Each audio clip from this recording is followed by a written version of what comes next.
no lo vamos a hacer esperar.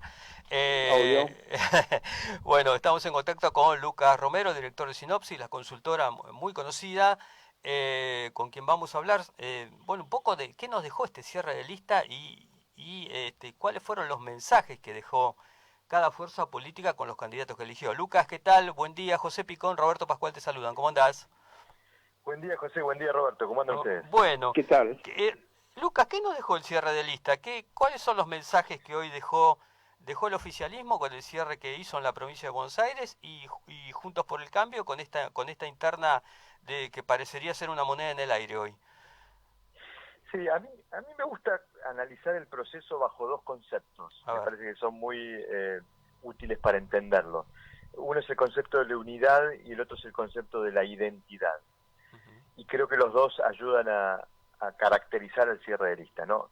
Cuando uno se para el 10 de diciembre del 2019, uno entendía que las dos principales coaliciones que animaban la escena política, que animaron aquella elección y que iban a animar la escena política en Argentina, tenían que tener como objetivo prioritario la unidad. Sí. Uno, el Frente de Todos, para conservar, digamos, esa mayoría electoralmente ganadora que habían conquistado en 2019. El otro espacio, para constituir de ese 40,3 una base sobre la cual construir una nueva mayoría electoralmente ganada. Y creo que en algún punto a los ponchazos, digamos, digamos no sin alguna dificultad, han logrado conservar esa unidad. Bueno, faltaba que esa unidad quepa en las listas, ¿no? Faltaba ubicar esa unidad dentro de las listas y creo que, digamos, la han logrado, ambas coaliciones han logrado consolidar una oferta electoral sin sufrir grandes decisiones, grandes rupturas, pero con metodologías distintas, ¿no? En un caso, los liderazgos del espacio oficialista, el Frente de Todos, lograron consensuar listas de unidad en la mayoría de los distritos. Por el otro lado, era más difícil, allí el liderazgo colectivo de Juntos por el Cambio no permitía que ninguno pudiera imponerse. Bueno, se terminó llevando el problema a la gente, ¿no? Lo va a resolver la gente a través de su voto, qué características va a tener la lista de unidad de ese espacio. Y por el otro lado, la identidad. ¿Por qué la identidad? Porque para el Frente de Todos era necesario conservar aquella identidad ganadora del 2019, que era una identidad diferenciada del kirchnerismo. El Frente de Todos no era el Frente para la Victoria, y esto lo remarcaba Alberto Fernández y fue parte de su éxito electoral. Y yo creo que el gobierno necesita conservar esa identidad para poder conservar esa mayoría electoralmente ganadora. Esa identidad se ha ido deshilachando a lo largo de este año y medio por el excesivo protagonismo de Cristina en la toma de decisiones, en la designación de algunos funcionarios. Bueno, creo que en esta definición de candidaturas se ha intentado volver a recuperar aquella identidad poniendo una dirigente más vinculada a Alberto Fernández que Cristina al tope de la lista, tratando de simular, yo digo, de repetir aquel truco, ¿no?, del 2019 de presentar el espacio como diferenciado del kirchnerismo. Por el lado de Juntos por el Cambio es lo contrario. No había que mantener una identidad, había que renovarla. La identidad de Juntos por el Cambio, asociado al fracaso de la gestión de Macri, puntualmente en lo económico, los obligaba a tener que presentar un espacio renovado, que tenga la capacidad de generar expectativas sobre un futuro mejor. Entonces creo que allí radica un poco también el hecho de haberlo corrido a Macri de la discusión electoral, tratando de dar una señal de que efectivamente eso ha quedado en el pasado, pero también a partir de algunas decisiones, por ejemplo, la de Vidal de correrse a la Ciudad de Buenos Aires, ¿no?, tratando de liberar la provincia para que aparezcan figuras que tuvieran la capacidad de decir, bueno, este es un espacio renovado, venimos acá aprendiendo los errores del pasado, pero no somos ese pasado errático y frustrado que mostramos en 2015-2019. Por eso digo, me parece que el cierre de listas marcó aspectos vinculados a esos dos conceptos centrales para entender todo el proceso, ¿no? Ujú. Ahora, Lucas, volviendo o hablando un poco del oficialismo, ¿cuál crees que va a ser el mensaje? Porque Alberto Fernández ganó la elección sobre el fracaso del gobierno de Macri en el aspecto económico, básicamente, prometiendo mejoras para los jubilados, prometiendo mejoras sociales que por la pandemia, por la cuarentena, por los errores propios, digamos, no pudo satisfacer o no pudo cumplir de alguna manera. ¿El discurso va a ser, crees, subirlo a Macri al escenario o cuál es la esperanza de futuro que puede plantear este gobierno que no le ha ido muy bien en los primeros 2 años?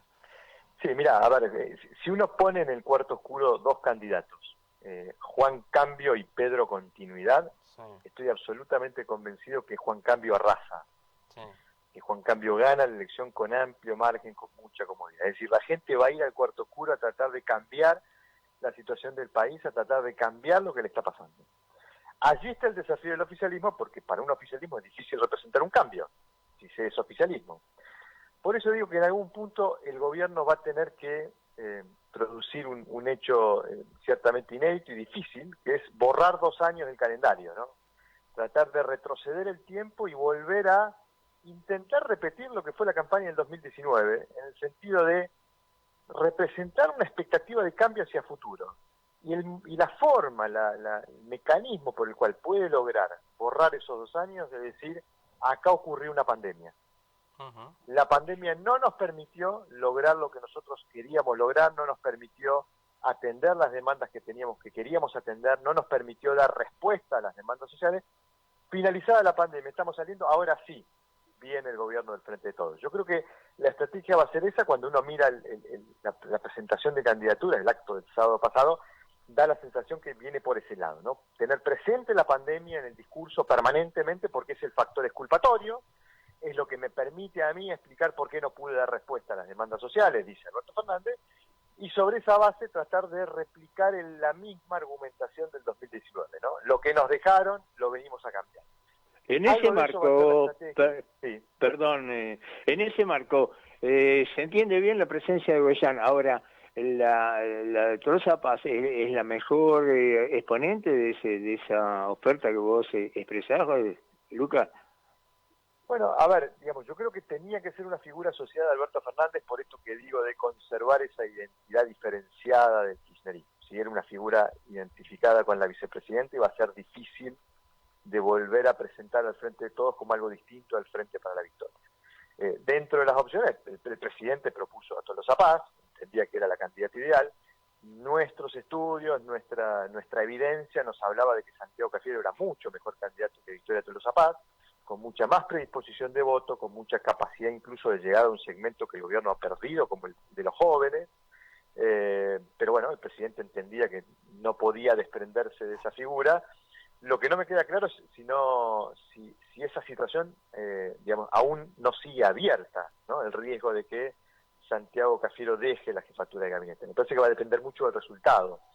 No me imagino al presidente sosteniendo a Santiago Cafiero en un resultado adverso de vista electoral. Pero en todo caso, digamos, quizás había otras figuras, por mencionar a Cafiero, o por mencionar quizás al Gabriel Catopodis, Juanchi Zabaleta, incluso algún intendente que quizás podía generar más vinculación con el poder territorial de la provincia, que siempre es muy importante a los efectos de custodiar el proceso electoral. Bueno, se ha inclinado el presidente por Victoria Tolosa Paz. No me animaría a decir que es la mejor candidata que tenía a mano, pero en todo caso sí busca respetar esa identidad diferenciada que se intentó dar en 2019 y se va a querer volver a intentar presentar en esta elección. También, a ver, Lucas, pudo haber pesado también en esta decisión de Alberto Fernández no entregar a un jefe de gabinete que se lo venía pidiendo los sectores más duros del kirchnerismo. Ponerlo en la lista quizás hubiese sido abrir un espacio que quizás Alberto Fernández luego no pudiera llenar, ¿no? Con un hombre de su absoluta confianza. Quizás también ha pesado en el análisis de Alberto Fernández esto. ¿Qué crees? Sí, absolutamente fue una decisión también defensiva de Alberto Fernández de poner un candidato alternativo al que le pedían los restos, o por lo menos los principales actores de la coalición, vinculados a la vicepresidenta. Pero lo que yo digo es, no me queda claro que ese riesgo haya estado, descartado del escenario, incluso con la decisión de que no sea candidato a Santiago Cafiero. Yo creo que, y esto me parece que habría que empezar a tenerlo en el análisis, ¿no? La situación del presidente es una situación de mucha debilidad por las características de la coalición, pero por la coyuntura que atraviesa la coalición de gobierno, ¿no? Alberto Fernández es un presidente que no lo eligió el consenso de la coalición. Tampoco lo impuso Cristina. Cristina lo que dijo es, yo voy a formar una fórmula con Alberto Fernández para ir a primaria. Después nadie se le animó a Cristina a disputar o a competir en una primaria la confección de la candidatura presidencial. Por omisión, el resto de la coalición terminó avalando el liderazgo de Alberto Fernández. Ahora, eso lo ponía en una situación de mucha debilidad, ¿no? Él siempre ha apelado a la unidad de la coalición como argumento de éxito electoral, porque en definitiva es la fuente de legitimidad de su origen. Entonces, si el éxito electoral desaparece, si el incentivo electoral desaparece, si la coalición ya no produce victorias electorales, bueno, la coalición podría poner en discusión el tipo de liderazgo y exigir un tipo de conducción mucho más colegiado. Ahí es donde yo digo que en un escenario adverso, mi análisis me lleva a pensar que la permanencia de Santiago Cafiero al frente del gabinete no está garantizada para Alberto Fernández y pudiera verse Alberto Fernández en la obligación de abrir esa posición para que la coalición discuta qué figura, digamos, es la más apropiada para conducir el equipo de gobierno en un contexto, porque cuando uno repasa lo que ha sido la gestión de gobierno en estos 2 años y medio, más allá de la pandemia, ha sido una gestión que ha dejado muchos, digamos, sinsabores, si se quiere, en términos de resultado, y ha estado muy discutida por la propia coalición. Por eso me imagino que para Alberto Fernández ganar o perder la elección no solo es la ratificación de su liderazgo, sino también, digamos, la ratificación de la forma en que él ha confeccionado el equipo de gobierno. Lucas, perdóname, ¿vos pensás que definitivamente el voto joven, ese que de alguna manera representaba la cámpora y que aglutinaba a la juventud, a los chicos en el 2019, ya no pertenecen más al Frente de Todos, sino que están ahí como dice José, es una moneda al aire a ver qué van a hacer en estas elecciones? Sí, no es que lo pienso, lo observamos en nuestros estudios, digamos, los niveles de reincidencia del voto del Frente de Todos, es decir, gente que votó al Frente de Todos y volvería a votar, en el segmento sub-30, en el segmento más joven del electorado, está por debajo del 50%. No quiere decir eso que el resto que dice que no va a votar al Frente de Todos ya tiene definido algún otro espacio, ¿no? Hay un amplio segmento de indefinición en el segmento joven, pero claramente estamos viendo evidencia de que ese apoyo abrumador que tuvo el Frente de Todos en el segmento más joven en 2019 lo ha perdido. Y creo que cuando uno repasa lo sucedido en este año y medio de gestión, me parece que no cuesta entender por qué lo ha perdido, ¿no? A los jóvenes se los ha encerrado en su casa, se les han cerrado las escuelas, se les han cerrado los lugares de socialización, se los ha criminalizado en algún punto por ser esparcidores del virus. Digo, y esto lo digo en un sentido más implícito, no explícito, ¿no? Digo, el metamensaje permanente era: los jóvenes, digamos, no cumplen las reglas, se violan las prohibiciones de circulación, al punto que en algún momento se tuvo que tomar una decisión sobre la nocturnidad. Es decir, creo que ha sido un periodo muy difícil para que el gobierno pudiera mantener en una condición saludable ese vínculo con los jóvenes. Además, creo que han sido un segmento quizás al que no se ha atendido en términos de sus preocupaciones, de sus miedos, de sus angustias, de sus necesidades. El gobierno ha puesto más el foco en los segmentos adultos como consecuencia de la pandemia, y creo que se ha desatendido un segmento que además, en una etapa de la vida en donde, digamos, se produce la salida del hogar, la búsqueda de la socialización, de la independencia económica, digamos, ha sufrido mucho la pandemia. No quiero decir con esto que el gobierno ha cometido errores que le han producido ese efecto, sino que creo que también incluso las circunstancias han llevado a que ese vínculo entre los jóvenes y el gobierno se haya deteriorado, muchas veces no necesariamente por responsabilidad del gobierno, sino por responsabilidad de las circunstancias, pero en todo caso no es opinión, es evidencia, lo venimos viendo, el segmento joven ha perdido terreno en términos de simpatía con el gobierno, y bueno, ahí tiene un desafío el gobierno, porque tampoco es que ha invertido la ecuación, es decir, que ha ganado mucho terreno entre los adultos. Entonces, ahí se explica también por qué estamos viendo que en relación a 2019 es probable que el gobierno pierda algo de todo ese caudal electoral que mostró en aquella elección presidencial. Lucas, te llevo un poquito a la oposición y sobre todo a la PASO que va a tener que afrontar Juntos por el Cambio en la provincia de Buenos Aires. ¿Cómo ves este arranque medio virulento de campaña entre Santilli y el Radical Manes? ¿Qué análisis haces? Bueno, es un comienzo, digamos, que presenta muchos interrogantes, ¿no? Porque, digamos, la primaria yo la entiendo como un mecanismo de resolución de las candidaturas sobre la base de la falta del acuerdo. Digamos, la primaria es consecuencia de la falta de un consenso respecto de qué características tiene que tener la oferta electoral de Juntos por el Cambio en la provincia de Buenos Aires. Ahora, si se da la primaria porque no existe ese consenso, bueno, la primaria tiene que tener ciertas características para que ese enfrentamiento no sea perjudicial, no sea nocivo para los intereses del espacio. Y ahí es donde, digamos, me parece que yo pondría más el foco en lo que está haciendo Manes que en lo que está haciendo el PRO, que es que en su estrategia de diferenciación, bueno, Manes corre el riesgo de estar perjudicando el vehículo que eventualmente va a necesitar utilizar después del 12 de septiembre, ¿no? Si yo, digamos, me diferencio del espacio, cuestiono o desautorizo o incluso señalo o hago señalamientos, digamos, graves sobre mis contrincantes, en realidad lo que estoy haciendo es estoy afectando las posibilidades que el espacio pueda tener después de la elección primaria, ¿no? Entonces, creo que necesitan fijar ciertos límites en esa competencia, porque, digamos, si el foco está puesto en la discusión interna, bueno, probablemente no solo estén desaprovechando la primaria para confrontar contra el verdadero rival que van a tener que enfrentar en noviembre, sino que van a estar perjudicando algo que va a ser necesario, y que es necesario en este proceso electoral, que es conglomerar votantes. Porque nosotros hemos hablado mucho a lo largo de todo este proceso, sobre todo en el cierre de listas, de las diferencias que hay en el plano de la dirigencia de ambas coaliciones, ¿no? Tanto del oficialismo como de la oposición. Lo que no se ha hablado mucho es de las diferencias que hay en el plano de los votantes. Para volver a construir mayorías electoralmente ganadoras, ambas coaliciones tienen que juntar votantes que piden cosas distintas. Ese es el desafío que tienen las dos coaliciones. El oficialismo tiene que volver a juntar el apoyo de aquellos votantes que todavía siguen teniendo un sentimiento refractario hacia la figura de Cristina.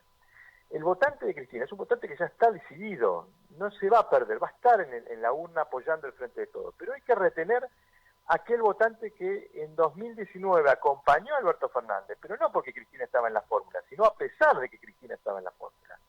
Y en Juntos por el Cambio hay que entender, los dirigentes tienen que entender, que el 40,3% que votó a Juntos por el Cambio no estaba enamorado de lo que Macri le devolvió en términos de gestiones, y votó a Juntos por el Cambio más para evitar lo que consideraban que era peor, que regresara el peronismo o el kirchnerismo, dependiendo del caso, al poder. Entonces, juntar votantes que piensan distinto, bueno, hay que tener mucha precisión quirúrgica para confeccionar la oferta, para poder ser abarcativo, porque acá, si se satisfacen las necesidades de los votantes más convencidos, que piden dirigentes que confronten contra el oficialismo, que salgan a dar la pelea como Bullrich, bueno, quizás se está impidiendo conquistar a los otros votantes, los más moderados, los que siguen teniendo un sentimiento refractario hacia el Frente de Todos, pero que no piden confrontación, piden diálogo. Bueno, esta es la discusión que se da dentro de Juntos por el Cambio, con lo cual yo digo, creo que la interna, digamos, es un mecanismo viable para resolver la candidatura, puede ser una opción. Ahora, siempre que esa opción sea dentro de canales de diálogo y que no sea, que la discusión no afecte al vehículo en general, porque en definitiva cualquiera que gane, sea Manes o Santilli, van a necesitar este vehículo, el de Juntos, para llegar a la elección del 14 de noviembre de manera competitiva, ¿no? Habrá que ver cómo sigue la cosa, pero este comienzo presenta muchas dudas al respecto. Lucas, yo veo que Manes, lo estábamos hablando un poco antes de que vos empezara tu intervención, plantea de alguna manera un desafío nuevo en repensar o en plantear qué Argentina queremos, cómo se sale de esta crisis, cuáles son los instrumentos, porque estamos tan abajo que debemos salir de alguna manera, y lo que plantea Manes es, bueno, acá hay que ver cómo se sale, y con los nuevos desafíos de acá al futuro. Y de alguna manera Santilli lo que veo es que pone mucho en la seguridad. ¿Vos pensás que esos dos mensajes, sobre todo porque Manes habla un poco más de una posición que se dice progresista, o sea, nosotros la UCR somos progresistas, ¿a vos te parece que eso no puede necesariamente afectar el vehículo, como vos decís, o tiene chance de subsistir o de no quebrarse, dada la diferencia monetaria? A ver, yo creo que uno debe analizar los mensajes considerando el lugar desde el cual se dicen los mensajes, ¿no? Una cosa es que Manes diga una cosa dentro de la interna de Juntos por el Cambio, o sea, posicionado en ese espacio, y otra cosa es que lo diga afuera. Al decirlo adentro, él está haciéndose responsable de lo que el espacio representa. Él puede, en todo caso, buscar un matiz más progresista, que esté más en línea con su pensamiento. Lo que no puede sostener es un cuestionamiento hacia la identidad del espacio, porque está formando parte del espacio. Yo creo que cuando uno lo escucha a Manes, la primera sensación que a mí me da es observar la potencia que tiene el hecho de decir desde el recién llegado, ¿no? Digamos, él puede hacer toda una mirada crítica retrospectiva hacia lo que la política le ha dado a la Argentina, hacia atrás, porque él no participó de la escena política. Y eso tiene una potencia enorme, es un activo muy valioso que tiene Manes en este contexto tan particular de la Argentina, ¿no? Un contexto de crisis, donde la gente se pone a reflexionar muy a largo plazo. Bueno, ¿de dónde venimos? ¿Qué hemos hecho?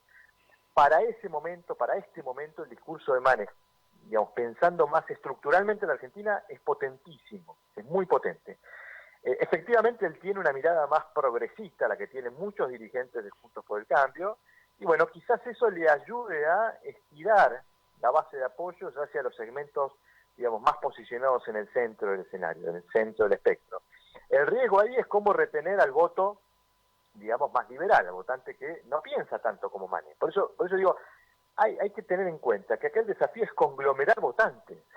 Manes puede decir lo que quiera, y está bien que lo haga. Ahora, hay, digamos, la profundidad de su discurso en términos de la definición ideológica en algunos aspectos puede ser riesgoso en el sentido de alejar a otros votantes que quizás vean opciones de derecha como opciones mucho más digamos, interesantes en términos de lo que el votante piensa, ¿no? Entonces, para conglomerar una mayoría electoralmente ganadora, bueno, Manes va a tener que conciliar esa posición más centro progresista con algunas posiciones que el espacio ha tenido y que digamos, constituyen un aspecto identitario de Juntos por el Cambio. Juntos por el Cambio es una fuerza esencialmente de centro-derecha en muchos aspectos, y creo que Santilli expresa eso. El discurso de Santilli sobre temas de seguridad me parece que tampoco llama la atención, primero porque él viene con alguna responsabilidad en el área, pero vos fíjense en este aspecto curioso, ¿no? Las dos derrotas que el kirchnerismo tuvo en la provincia de Buenos Aires, a manos de Francisco de Narváez en 2009 y a manos de Sergio Massa en 2013, fueron a manos de dirigentes con alguna vinculación con el peronismo, repita, digamos, en el caso de Santilli creo que se replica de vuelta eso, y con dirigentes que hicieron de la bandera de la seguridad una bandera de campaña, ¿no? Recordemos, Francisco de Narváez con su mapa de la inseguridad y hablando permanentemente del tema de la inseguridad, y Massa con las camaritas, las cámaras de Tigre, como, digamos, y toda su política de seguridad y de mano dura. Es decir, la seguridad siempre es un aspecto central de las campañas, sobre todo en el Gran Buenos Aires, y creo que Santilli está queriendo apuntar a eso, ¿no? Lucas, te saco un poco de Juntos por el Cambio y del oficialismo, te llevo a las terceras fuerzas. ¿Cómo ves hoy, porque parecen un poco opacadas por toda esta discusión de Juntos por el Cambio, por los realineamientos ahí en el oficialismo? ¿Cómo los ves a Randazzo y a Spert que asoman ahí como intentando colarse como terceros en discordia en la provincia de Buenos Aires? Bueno, en primer lugar los veo efectivamente como digamos, terceros o cuartos espacios, es decir, un escalón por debajo de los niveles de competencia de los otros dos principales espacios. Ahora, yo distinguiría, pues son dos situaciones distintas, ¿no? La que atraviesan tanto Randazzo como Spert, porque en el caso de Spert tiene una dificultad adicional, que es que la composición de sus votantes, entre sus votantes, cuando uno observa el escenario por la inversa, es decir, no quién quiere que gane, sino quién quiere que no gane, uno encuentra un electorado que mayoritariamente, por no decirte de manera unánime, desea que no triunfe el Frente de Todos. Cuando uno le pregunta a los votantes quién no quiere que gane, el 92% de los votantes de espacio de derecha no quieren que gane el Frente de Todos. Y cuando uno le pregunta a esos votantes, ¿usted estaría dispuesto a cambiar la orientación de su voto para apoyar un espacio que estuviera en mejores condiciones de ganar la Frente de Todos? Más del 75% te señala alguna probabilidad de que suceda eso.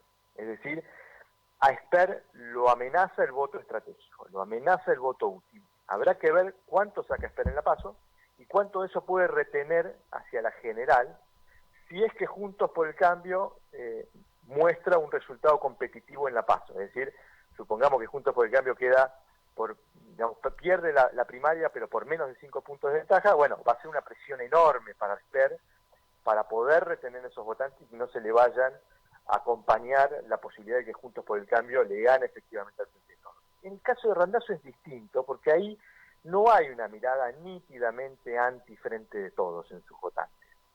Eso explica su posicionamiento más centrista. Digamos, la posición de los actores en el escenario también determina la dinámica que enfrentan sus propios votantes, ¿no? En el caso de Randazzo, sus votantes parecieran no estar muy motivados a que el Frente de Todos pierda.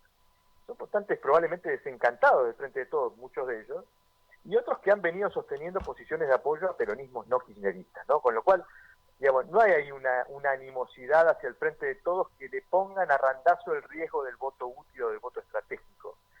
Sí lo puede sufrir Randazzo entre los votantes filo Cambiemos, ¿no? Entre un segmento de sus votantes que sí quiere o prefiere que el Frente de Todos pierda. Con lo cual, pelean el mismo desafío, el de terciar entre las dos principales coaliciones. Las elecciones legislativas suelen mostrar más nivel de fragmentación, o sea, las terceras fuerzas tienen más probabilidad de tener mayor caudal electoral, pero enfrentan riesgos distintos, ¿no? Me parece que eso es importante tenerlo en cuenta, porque creo que a Randazzo no lo amenaza tanto el voto útil como sí lo amenaza a José Luis Espert. Bueno, Lucas, te agradecemos muchísimo el contacto, como siempre, muy claro, muy didáctico.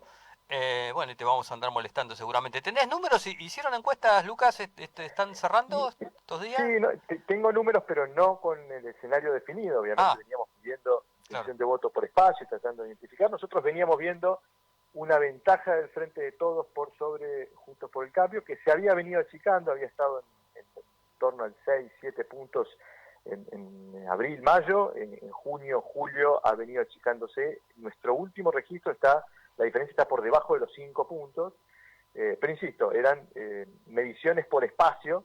Habrá que ver con la definición de las candidaturas cómo se va consolidando el escenario. Eso en la provincia de Buenos Aires. En provincia de Buenos Aires, claramente en provincia de Buenos Aires. Bueno, Lucas, te mandamos un gran abrazo, muchas gracias como siempre. Gracias. Abrazo, hasta luego. Chao. Bueno, pasó Lucas Romero.